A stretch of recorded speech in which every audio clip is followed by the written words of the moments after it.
2008 diesel Hilux.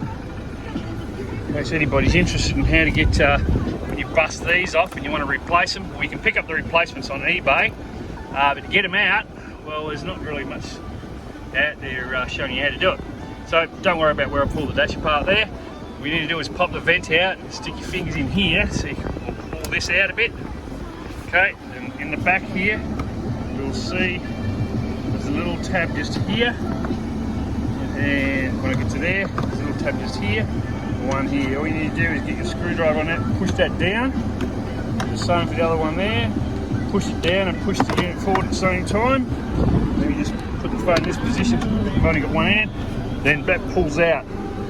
Buy your replacement on eBay. Simply stick it back in and slide it in. And happy days. That way you don't have to worry about trying to get in here, getting those screws that hold that assembly in there. Hopefully that helps some people out there. Cheers.